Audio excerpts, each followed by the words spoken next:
Hasilkan uang, bukan perang.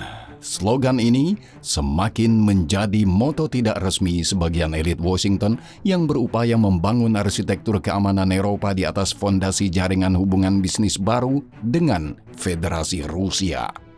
Antara Florida dan Moskow, sebuah tarian kepentingan yang tenang sedang berlangsung, dan di atas meja, di samping perdamaian dan nasib jutaan nyawa, terbentang ratusan miliar dolar. Kalangan bisnis Amerika yang dekat dengan Trump diam-diam sedang mempersiapkan landasan bagi pencairan ekonomi dengan Moskow yang bisa saja terwujud setelah aset-aset Rusia yang dibekukan dilepaskan. Masalahnya, Eropa bergerak langsung melawan arus ini. Dengan kacau mencari cara untuk mengalihkan dana ini ke Ukraina dan membiayai upaya perangnya untuk beberapa bulan mendatang.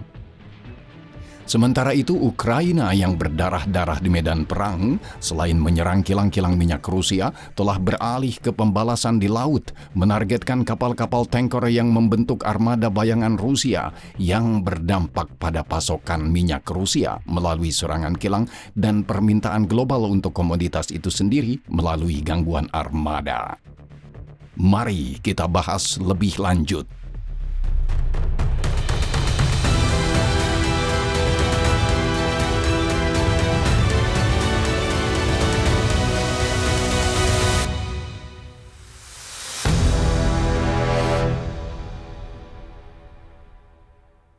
Perundingan damai sedang berlangsung dan semua pihak bersikeras bahwa perundingan tersebut konstruktif. Namun, hasil konkret masih belum terlihat. Setelah negosiasi di Jenewa dilanjutkan dengan pertemuan di Abu Dhabi yang terbaru di Florida. Pada 2 Desember, Steve Witkoff kembali terbang ke Moskow untuk berunding dengan Vladimir Putin.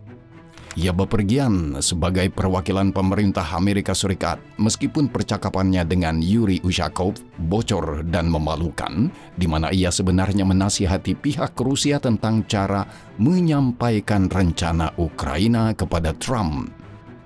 Yang menambah absurditas, Trump tidak melihat ada yang tidak pantas dalam tindakannya ini dan secara terbuka membela utusannya, meskipun banyak warga Amerika menuduh Witkoff berkhianat.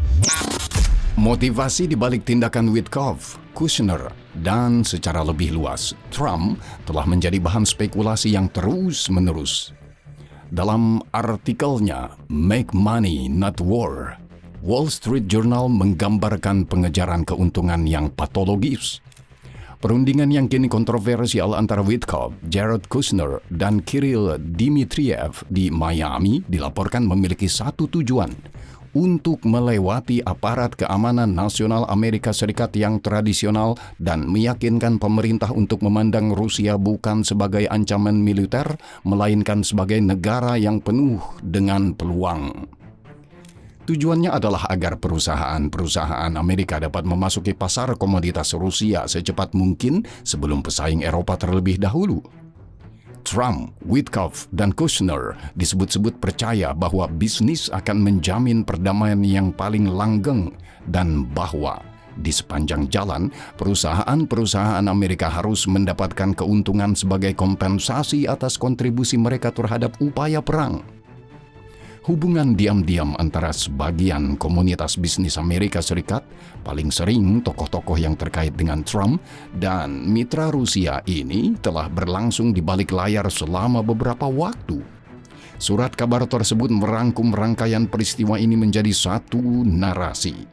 Sebagaimana dilaporkan, miliarder yang dikenai sanksi, Gennady Timchenko, Yuri Kovalchuk, dan Rothenberg bersaudara, Boris dan Arkady, mengirimkan perwakilan mereka ke pertemuan rahasia dengan perusahaan-perusahaan Amerika untuk menjajaki kesepakatan yang melibatkan logam tanah jarang dan ekstraksi energi. Sebelumnya, perwakilan raksasa minyak ExxonMobil diduga mengadakan pembicaraan rahasia dengan perusahaan energi negara terbesar Rusia, Rosneft, untuk membahas potensi kembalinya proyek gas Sakhalin yang besar yang meletakkan dasar bagi kemungkinan kesepakatan di masa mendatang. Gentry Beach, mantan kenalan Donald Trump Jr. semasa kuliah dan seorang donatur untuk kampanye ayahnya, telah menetapkan target untuk mengakuisisi saham di proyek gas LNG Arctic Rusia dan telah mengadakan pembicaraan tentang pembelian 10% saham. Yang mungkin lebih mengejutkan adalah kasus Stephen P. Lynch, donatur Trump lainnya yang membayar hampir $600.000 kepada seorang pelobi yang memiliki hubungan dekat dengan Trump Jr. untuk membantu mendapatkan lisensi dari Departemen Keuangan Amerika Serikat yang memungkinkannya memberi hak atas pipa Nord Stream 2 dari Gazprom Rusia. Semua perkembangan ini terungkap sebelum pertemuan Miami yang pada dasarnya merupakan pertemuan antara tokoh bisnis Amerika dari lingkaran dalam Trump dan perwakilan Rusia yang dipimpin oleh Dmitriev, di mana para peserta menyampaikan visi keuntungan mudah yang sekaligus akan menghentikan pertumpahan darah. Selain membentuk persepsi Amerika, tujuan Rusia adalah membujuk Washington agar memblokir setiap langkah Eropa untuk menyita atau membuang aset Kremlin yang dibekukan di seluruh Eropa. Mentransfer dana ini ke Ukraina merupakan skenario terburuk bagi Moskow. Bagi Eropa yang secara sistematis dikesampingkan dari negosiasi tingkat tinggi, aset-aset yang dibekukan ini telah menjadi salah satu alat tawar-menawar terpentingnya. Pemerintah Eropa mendukung upaya perdamaian yang dinyatakan Trump, namun visi mereka tentang seperti apa seharusnya perdamaian itu seringkali berbeda secara fundamental dari Washington dan jauh lebih selaras dengan Kiev. Oleh karena itu, Eropa memiliki alat untuk mempertahankan kepentingannya, meskipun seperti yang sering terjadi, efektivitasnya dirusak oleh prioritas nasional yang berbeda-beda. Dalam kasus spesifik aset yang dibekukan, inti permasalahannya terletak pada Belgia. Brussels khawatir akan memikul tanggung jawab hukum penuh atas langkah yang secara luas dianggap ambigu secara hukum di bawah hukum internasional dan berpotensi merusak reputasi Belgia dan Eropa sebagai kustodian terpercaya modal global. Akibatnya, terlepas dari sikap agresif sebagian besar Eropa Timur, lembaga-lembaga Uni Eropa tetap menolak selama berbulan-bulan seruan untuk mentransfer aset langsung kepada korban agresi Rusia Ukraina. Namun, perkembangan terkini menunjukkan bahwa penolakan ini mungkin mulai retak. Surat kabar Süddeutsche Zeitung Jerman melaporkan bahwa Belgia dan Euroclear, perusahaan tempat sebagian besar dana Rusia yang dibekukan disimpan, siap menerima transfer ke Ukraina jika 3 persyaratan terpenuhi. Pertama, Uni Eropa memberikan jaminan yang mengikat dan tanpa syarat untuk apa yang disebut pinjaman berbasis reparasi yang didukung oleh aset. Kedua, risiko hukum ditanggung secara kolektif oleh semua negara anggota Uni Eropa. Dan ketiga, semua negara yang memegang dana beku Rusia berpartisipasi dalam prosedur ini. Poin terakhir ini mencerminkan distribusi aset. Euroclear di Belgia mengendalikan sekitar 185 miliar euro, sementara tambahan 25 miliar euro disimpan di rekening di seluruh negara Eropa lainnya, terutama di Prancis. Presiden Komisi Eropa, Ursula von der Leyen, dilaporkan telah menyetujui persyaratan yang ditetapkan oleh Perdana Menteri Belgia Bart De Wever. Berdasarkan rencana tersebut, Brussel akan mengubah modal yang dibekukan menjadi pinjaman sebesar 140 miliar dolar untuk Ukraina. Namun hanya 2 hari setelah pernyataan yang mendukung Kiev ini, Menteri Luar Negeri Belgia Maxime Prévost sekali lagi meragukan gagasan penggunaan aset tersebut dengan menyatakan bahwa pinjaman reparasi yang diusulkan dapat menjadi komplikasi dalam perundingan perdamaian yang sedang berlangsung. Bahasa yang sangat sejalan dengan prioritas pemerintahan Trump. Apakah Prévost menerima telepon dari Washington yang memintanya untuk menunda waktu? Yang jelas, Amerika Serikat ingin mengendalikan kartu aset beku dengan caranya sendiri, meskipun dalam praktiknya Amerika Serikat tidak memiliki kartu tersebut dan memandang upaya independen Eropa sebagai upaya untuk melemahkan inisiatif perdamaiannya. Untuk saat ini, sinyal terkini menunjukkan bahwa Moskow dapat tidur nyenyak, setidaknya untuk saat ini. Menteri Luar Negeri Marco Rubio, yang bisa dibilang merupakan tokoh paling kompeten di antara seluruh rombongan Trump, mengomentari perundingan dengan Ukraina di Florida dengan mengatakan, "Tujuan kami di sini adalah mengakhiri perang, tetapi lebih dari sekedar mengakhiri perang. Kami tidak hanya ingin mengakhiri perang, kami juga ingin membantu Ukraina tetap aman selamanya, sehingga mereka tidak akan pernah lagi menghadapi invasi. Dan yang tak kalah pentingnya, kami ingin mereka memasuki era kemakmuran sejati. Kami ingin rakyat Ukraina bangkit dari perang ini, bukan hanya untuk membangun kembali negara mereka, tetapi membangunnya kembali dengan cara yang akan lebih kuat dan lebih sejahtera daripada sebelumnya." Dengan melakukan ini, Menteri Luar Negeri Amerika Serikat menangkap hakikat perjuangan Ukraina untuk masa depannya. Tujuannya bukan sekadar mengakhiri perang, tetapi menentukan realitas seperti apa yang mengikutinya. Salah satu kegelapan atau salah satu harapan. Masalahnya, dari perspektif Rusia, tujuan-tujuan yang dirumuskan Rubio saling bertentangan. Tidak ada skenario di mana perang berakhir dan Ukraina tidak hanya akan tetap eksis, tetapi juga akan muncul lebih kuat dan lebih sejahtera. Ada banyak alasan mengapa Kremlin melancarkan perang melawan Ukraina. Propaganda Rusia menyebutnya perang defensif melawan Barat. Jadi untuk sementara, mari kita adopsi terminologi tersebut. Motif sebenarnya dapat diungkapkan lebih tepat sebagai berikut. Perang defensif yang dilancarkan untuk mempertahankan tatanan sosial pasca Soviet, sebuah sistem kekuasaan yang terstruktur secara vertikal.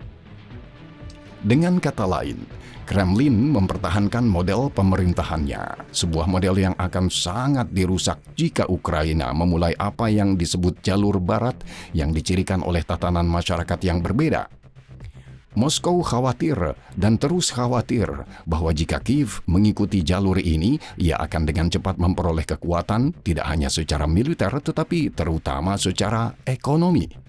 Keberhasilan tersebut akan menimbulkan keraguan serius terhadap sistem Rusia itu sendiri meskipun Rusia memiliki sumber daya demografis dan material yang jauh lebih besar dan oleh karena itu potensinya lebih besar.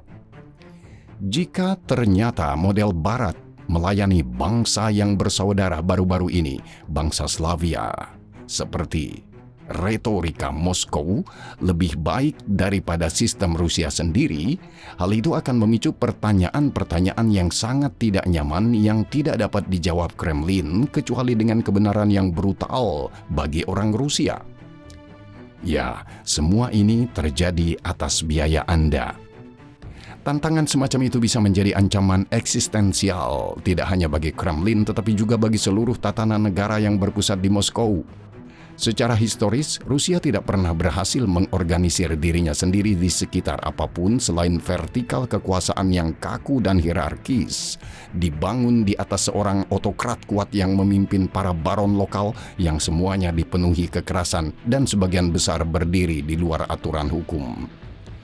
Tentu saja, sistem ini terbukti jauh kurang efisien secara ekonomi dibandingkan sistem yang dibangun di atas kekuatan pasar, lembaga demokrasi, dan supremasi hukum. Akibatnya, ketakutan yang dipendam negara-negara otokrasi terhadap demokrasi dikombinasikan dengan pencarian mereka yang terus-menerus akan keuntungan militer relatif, mendorong mereka ke arah solusi koersif dan berbasis kekuatan. Begitu Kiev melangkah ke jalur barat ini, Kremlin menyimpulkan bahwa hal itu harus dihentikan dengan kekuatan jika perlu, karena dalam 10 tahun mungkin sudah terlambat. Kembali ke Rubio, entah disadari atau tidak, ia mengartikulasikan tujuan-tujuan yang dianggap Kremlin sama sekali tidak dapat diterima.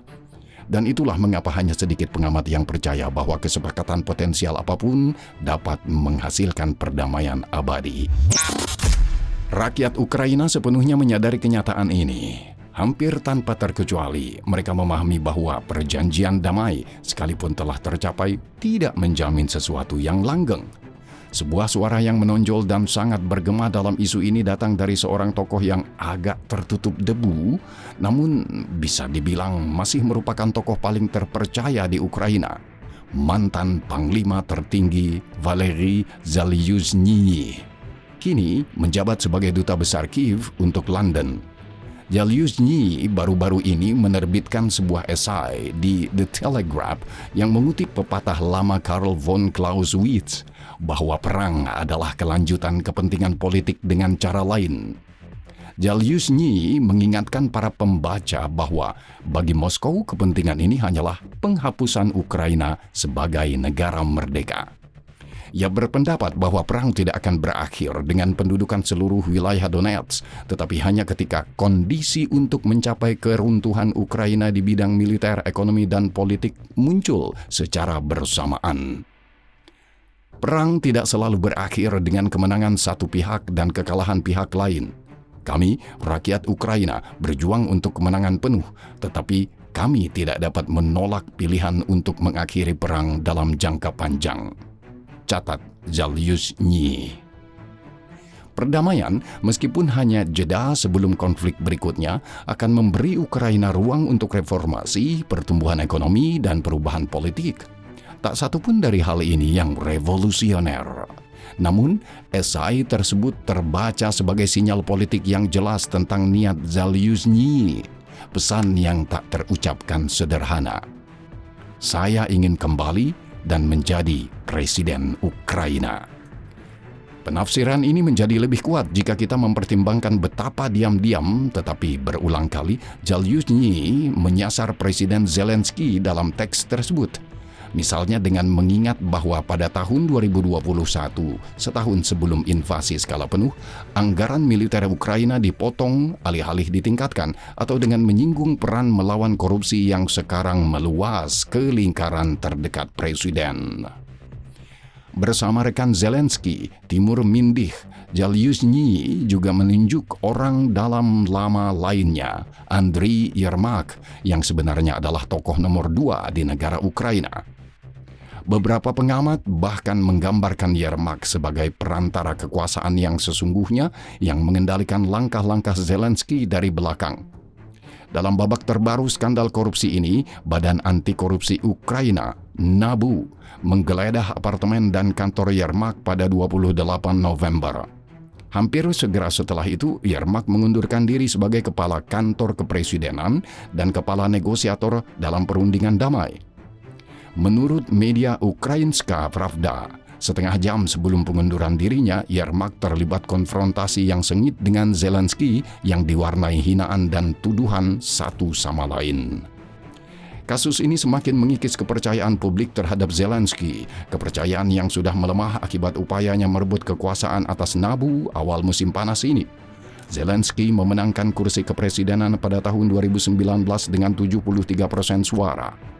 Menjelang perang, tingkat persetujuan terhadapnya turun menjadi hanya 20% dan melonjak hingga 90% setelah ia menjadi perwujudan perlawanan Ukraina yang gigih dengan tetap berada di Kiev yang terkepung. Selama perang, kepercayaan publik berfluktuasi, tetapi baru pada bulan Mei tahun ini, setelah perjanjian sumber daya, Zelensky berhasil membangun kembali dukungan hingga 74%.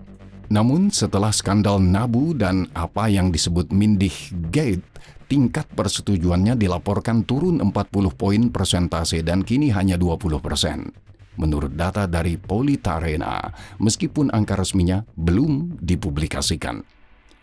Semua ini membuat masa depan politik Zelensky semakin tidak pasti. Mandat sosialnya kini lemah, dan Politico melaporkan bahwa istrinya, Olena Zelenska, yakin ia harus menjauh dari politik sepenuhnya. Setiap operasi ofensif yang berhasil melawan Rusia akan memberikan Presiden Zelensky beberapa poin tambahan dukungan publik. Kita menyaksikan salah satu tindakan tersebut beberapa hari yang lalu dan konsekuensi strategisnya bisa jadi serius. Pada 28 November, Ukraina benar-benar menyerang armada bayangan Rusia. Drone maritim tak berawak yang dikenal sebagai Sea Baby menyerang dua kapal tanker Kairos dan Virat. Kedua kapal tersebut sedang dalam perjalanan menuju pelabuhan Novorossiysk di Rusia untuk memuat minyak mentah. Kapal-kapal tersebut sengaja diserang saat kosong, tanpa muatan, untuk menghindari bencana lingkungan. Kairos tertabrak 28 mil laut lepas pantai Turki, sementara Virat sekitar 35 mil jauhnya. Menurut pernyataan resmi dari Kiev, kedua kapal secara efektif dihentikan layanannya. Keduanya terbakar tetapi masih mengapung. Sebanyak 25 awak Kairos dievakuasi. Ada juga spekulasi bahwa Ukraina mungkin bertanggung jawab atas serangan lain, kali ini di lepas pantai Dakar, Senegal, yang melibatkan kapal tanker MT Mersin. Meskipun kapal tersebut berlayar di bawah bendera Panama, kapal tersebut dimiliki oleh perusahaan Turki. Ledakan di kapal mesin terjadi bersamaan dengan serangan di dekat Turki. Beberapa hari kemudian, pada tanggal 2 Desember, kapal tanker lain, Mid Volga II, diserang, kali ini oleh pesawat tanpa awak. Tujuan dari tindakan ini jelas, untuk semakin mengganggu logistik ekspor minyak Rusia yang membiayai mesin perang Kremlin. Namun, ini menandai fase baru dalam kampanye serangan jarak jauh Ukraina melampaui wilayah Rusia dan bahkan melampaui kapal-kapal berbendera Rusia. Kapal Kairos dan Virat berlayar di bawah bendera Gambia dan diserang di perairan teritorial Turki.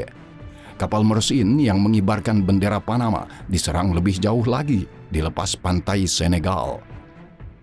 Meskipun hal ini melemahkan posisi Rusia, hal ini bukannya tanpa risiko.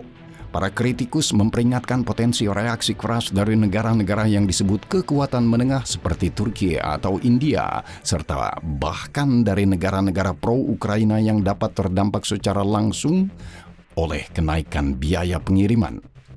Presiden Turki Recep Tayyip Erdogan mengecam serangan itu sebagai tidak dapat diterima meskipun ia tidak menyebutkan nama pelakunya, meskipun Kiev telah mengakui tanggung jawabnya secara publik. Namun demikian, Ukraina tampaknya telah menyimpulkan bahwa perang telah mencapai tahap di mana bahkan langkah-langkah berisiko tinggi seperti itu yang menargetkan apa yang dianggapnya sebagai pelayaran komersial pro-Rusia kini menjadi bagian dari permainan. Armada bayangan beroperasi di luar sistem asuransi standar, yang berarti bahwa setiap pemilik kapal yang menyediakan layanan rahasia ke Rusia kini kemungkinan besar merasakan getaran dingin. Setiap kapal tiba-tiba menjadi target potensial di masa perang. Memang begitulah cara Kiev dapat secara hukum menetapkan penunjukan kapal sipil sebagai sasaran militer. Faktanya, Kementerian Pertahanan Ukraina telah memperingatkan pada Juli 2023 bahwa kapal yang menuju pelabuhan Laut Hitam Rusia dapat dianggap sebagai pengangkut kargo militer. Tujuannya adalah menciptakan preseden pencegah, preseden yang membuat operator armada bayangan takut menolak kargo Rusia karena risiko yang tinggi, terutama pengiriman dari Novorossiysk.